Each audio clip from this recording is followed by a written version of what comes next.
કહો એ પ્રમાણે અમે કોન્ટેક્ટ કરીને આપણે આગળ મટીરિયલ ડેવલપ કરવાનું. અમને બાયસેપ તો ઘણી બધી વખત જોયેલા છે, ભરાડ સાહેબને જોયેલા છે, આમને જોયેલા, એટલે જ મને એમ થયું કે આ કચ્છનું થોડુંક પ્રેઝન્ટેશન અને ગુજરાત સાહિત્ય અકાદમીના કચ્છી વિભાગ દ્વારા આ પુસ્તકને સાહેબને આપી છે, બધાની મંજૂરી મળી. એનું કચ્છી કરી અને આપણી જે કચ્છની શાળાઓ છે જ્યાં બાળકો સીધું ગુજરાતી ઘણી એવા ઇન્ટરવ્યુમાં છે તે નથી સમજી શકતા. મલ્ટીલિંગ્વલ એટલે એમાં જે ચાલે મલ્ટીલિંગ્વલ નથી આખું થઈ શકે.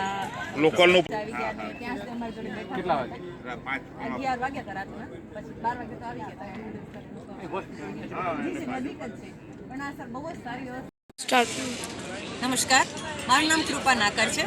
આજે જુનાગઢ જિલ્લામાં રાજ્ય કક્ષાનું FLN રિસર્ચ પ્રદર્શન યોજવામાં આવ્યું છે અને મારી સાથે છે કચ્છથી જ ચેતનાબેન ગોળ. આ FLN રમકડાનું રાજ્ય કક્ષાનું પ્રદર્શન ગુજરાત રાજ્યમાં પ્રથમ વખત થયું છે. એના પાછળનો એક જ ફક્ત હેતુ છે કે આખા ગુજરાત નહીં પરંતુ ભારતની અંદર પણ ચાઇનીઝ રમકડાઓનો ક્રેઝ એટલી હદે વધ્યો છે કે જેના કારણે વધારે પડતા જે ગેમ્સ વગેરે છે એના કારણે આજે નાની ઉંમરના બાળકો આત્મહત્યાઓ પણ કરી રહ્યા છે. તો એની સામે ગુજરાતે એક મુહિમ છેડી છે કે ગુજરાતની અંદર પ્રાથમિક શિક્ષકો સાથે મળીને એવા રમકડાઓનું નિર્માણ કરે કે જેના કારણે શિક્ષણની સાથે સાથે આપણા ભારતના બાળકો શિક્ષકો દ્વારા જાતે બનાવેલા રમકડાઓથી રમે, શિક્ષણ મેળવે અને મનોરંજન પણ મેળવે.